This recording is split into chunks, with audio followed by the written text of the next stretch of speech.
Alors, Danse au bord de l'abîme de Grégoire de la Cour. Je l'ai entendu parler de ce bouquin quand je préparais moi-même une histoire sur Valérie et Florian. Donc, je vais vous lire la quatrième. Emma, 40 ans, mariée, 3 enfants, heureuse, croise le regard d'un homme dans une brasserie. Aussitôt, elle sait.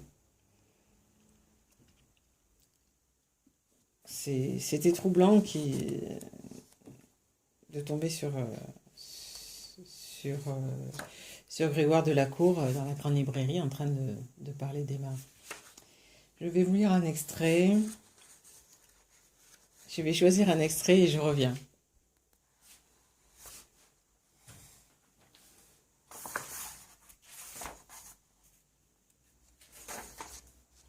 Pour la fille assise sur la voiture, j'ai découvert qu'elle savait aussi relier les gens. Une citation de Henri Mouchot. J'écris pour me parcourir. Première partie, Brasserie André. Je répondrai oui.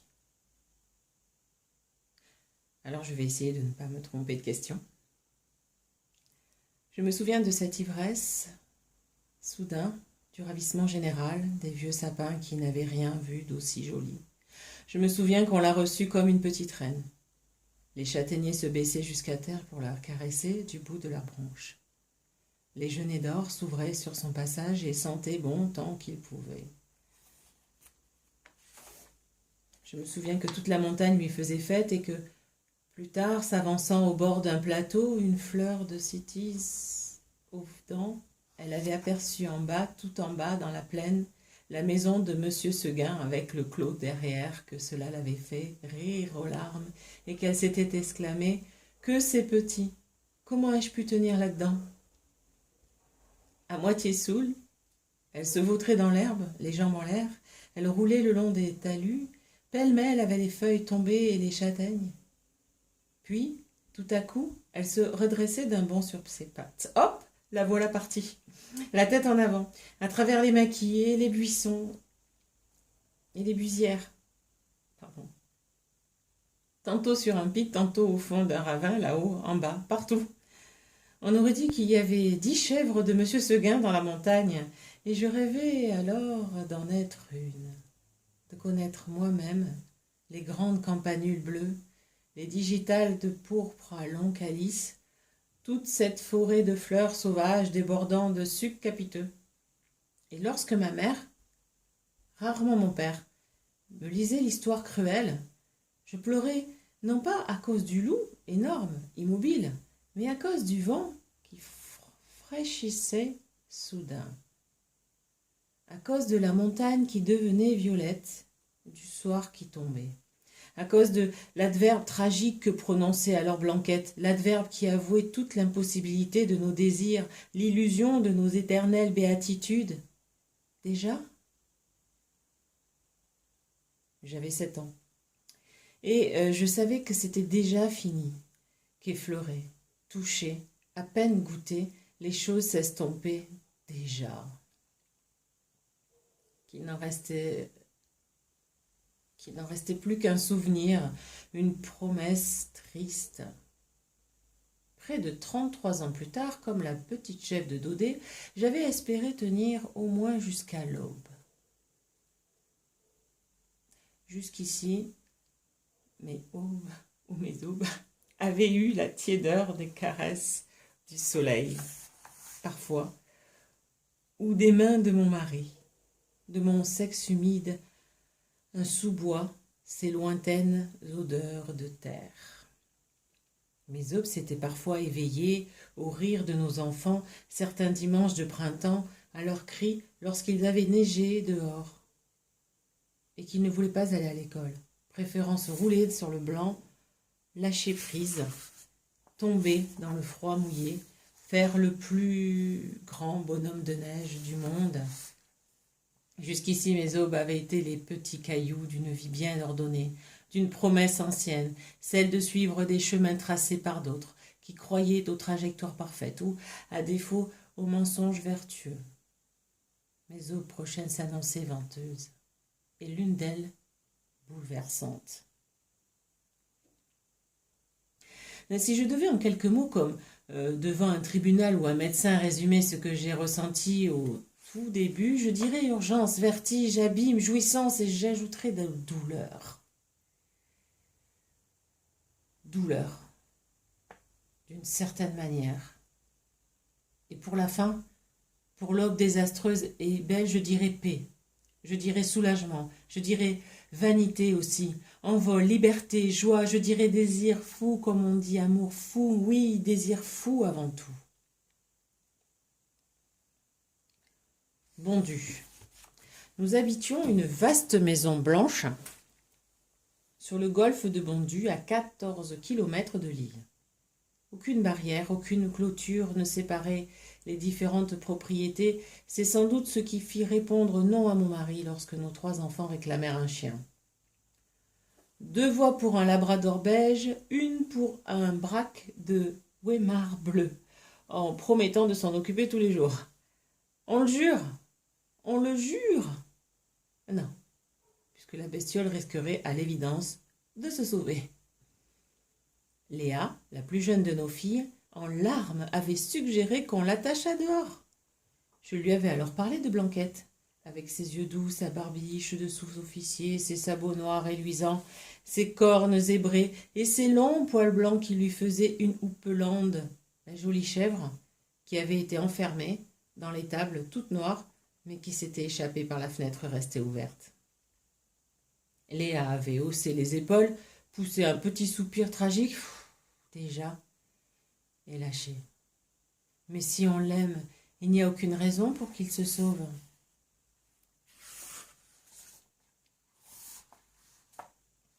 Mon mari ne m'avait ni attaché ni enfermé, et pourtant j'allais m'échapper. Et pourtant, j'aimais le confort amical de notre maison, les airs d'opéra qu'on y écoutait, le souffle du vent qui apportait parfois des grains de sable, des bunkers, et le parfum délicat de l'herbe moussue des greens. J'aimais notre vieux pommier dehors et ses branches basses comme une politesse. Les senteurs de notre cuisine, et même celles des casseroles carbonisées par les filles qui faisaient régulièrement du caramel brûlé. J'aimais l'odeur de mon mari, rassurante et chaude. Ses regards flous sur ma bouche, sur mes seins, la façon dont il m'aimait, polie, prévenante, honnête et sincère malgré les hauts et les bas. J'avais aimé son courage lorsqu'il était tombé malade, admiré son absence de colère, et dans cette violente odyssée, apprécié mes forces insoupçonnées. J'aimais nos 2 filles et nos fils, et surtout l'idée que je pouvais tuer pour eux, arracher avec mes dents sa viande à une bête vivante si elle mourait de faim, affronter n'importe quelle ténèbre pour qu'il n'ait plus peur. Jamais j'aimais ma mère finalement, malgré ses œillères et son élégante dépression.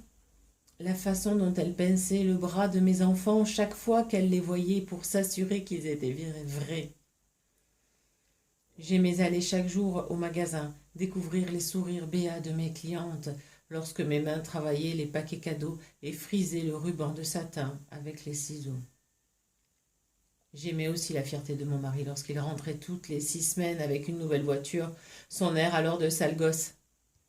La balade dans laquelle il nous entraînait ensuite, qui nous conduisait parfois jusqu'à la mer, vers Wimereux, Bologne, Fécamp. Les rêves de voyage que nous y faisions tous les 5. J'aimais les bateaux et les cartes marines que nos enfants traçaient dans le sable, avec de longs bâtons vermoulus. Les mers qu'ils dessinaient nous menaient dans les îles où ne bruissait nul tumulte du monde, où n'avilissait nul doute, où nul nouveau désir ne venait détruire le bonheur présent. J'aimais ma vie. J'étais l'une de ces femmes heureuses. Je tente d'expliquer à défaut de chercher à être pardonnée. Je vais essayer au fil de mon histoire de rendre sa grâce à la banalité d'une vie. Pas tout à fait à la quarantaine, Jolie sans être renversante, bien qu'un garçon alors que j'avais 19 ans et une courte robe jaune se fût emplafonné avec son scooter dans un camion de livraison parce qu'il me regardait, un mariage sérieux depuis 18 ans, quelques colères comme chez nos amis, 2-3 assiettes brisées, quelques nuits sur le canapé du salon, des retrouvailles avec bouquets de fleurs, mots tendres enrobés de douceur comme dans la chanson. Des joies immenses, sidérales, la naissance de nos enfants, leur enfance paisible, sans morsure, enragée de labrador beige ou de braque bleu, une jeunesse sans saccage notoire, à part pour chacun de nous, l'effondrement lorsque mon mari était rentré la tête dégarnie après quelques semaines d'hôpital. Léa avait aussitôt couru dans sa chambre chercher des feutres marron noirs et gris et avait dessiné des cheveux un par un sur le crâne de son papa. Les rires étaient revenus. À cette époque-là, je travaillais dans un petit magasin de vêtements situé dans le Vieux-Lille pour enfants de 0 à 12 ans. Passé cet âge, c'est fini. Les mères ne peuvent plus rien, les gamins savent tout. Mon mari, Olivier, lui, dirigeait un très grand magasin à Villeneuve d'Ascq pour enfants de 18 ans à 98 ans, une importante concession BMW. Nous roulions alors dans une sorte de voiture de course électrique. Il était très fier. Seulement 5 litres au 100, tu te rends compte? Non. 362 chevaux, vraiment? 0 à 100 en 4 secondes 4. Je suis sans voix, chérie. On l'interrogeait sur ce modèle au feu rouge dans les parkings et proposait un essai. Les gens promettaient de venir, des étoiles dans les yeux. C'était un commercial doué et brillant. Il m'avait convaincu que j'étais la femme de sa vie, alors que j'en fréquentais un autre, son meilleur ami en fait. Il était resté. Je me souviens d'un mariage où nous étions invités à Beru, près de Reims. Lors du dîner, la mariée était tombée amoureuse du petit copain d'une des demoiselles d'honneur. Ils avaient disparu dans la nuit, en moto. On ne les avait jamais revus. Cette fuite m'avait troublée longtemps, fait rêver. Plus tard, il m'avait convaincue que j'étais chaque jour plus belle, malgré les années qui passaient. La peau qui se relâchait, l'inefficacité des sérums d'anti-âge. S'il l'avait voulu, il serait très facilement parvenu à me vendre une auto dont je n'avais nul besoin. Mais j'avais prévu de partir à pied le jour venu. Claude Sautet. J'ai toujours adoré ses films. Son humanité féminine, les trajectoires de sa caméra, que l'on suit comme les effluves d'un parfum de femme ou l'ivresse d'un alcool d'homme, le long d'un zinc de café, dans une brasserie enfumée brouillardeuse. Elle mène à la joie, au désir neuf, bouleversant. Elle capte ses regards qui en disent long sur l'immense faim des femmes, sur l'urgence des corps. Elle donne à voir les mains qui allument les cigarettes avec une sensualité troublante, presque un désespoir. Les peaux qui s'effleurent, électriques, gourmandes, jamais repues. Les bras qui s'ouvrent, les corps qui s'élancent, plongent, refont surface, heureux, épuisés parfois. Elle frôle les lèvres écrasées de rouge, des morsures, les sourires, les rires forts comme les épaules d'homme, toute cette vie tapageuse et virtuose, dans le fracas des couverts, claquant sur la porcelaine des assiettes, des pichets de vin, aux verres grossiers, cognant sur la table avec, en bruit de fond, des notes d'un flipper évoquant l'arythmie d'un cœur ou celle d'un jukebox. Hurricane Smith, Bill Paul ou Led Zeppelin et Philippe Sartre. C'est là, dans un décor semblable à un film de Sautet, dans le coup de feu d'une brasserie à l'heure du déjeuner, dans le bruit de la vaisselle, le brouhaha des conversations que ma vie a basculé. Là que j'ai vu cet homme. Personne, pas même ceux qui nous connaissaient, n'auraient alors pu deviner que j'allais modifier définitivement le cours de sa vie, pas plus qu'on n'aurait pu prédire qu'il allait faire dérailler la mienne. Le visage d'un homme qui ignore qu'une femme le regarde, le convoite presque et parfois bouleversant. Il n'est alors que dans un genre ou une posture. Séduction, représentation, douceur, menace. mais au cœur même de sa sincérité, de sa nudité, probablement d'une certaine innocence. Ce visage nu, sincère, que découvrait une serviette de coton blanc, m'a troublée au plus haut point, m'a extraite pour un instant de la quiétude de ma vie heureuse, de son confort rassurant, et m'a approchée au plus près d'un feu nouveau, l'étincelle même du désir.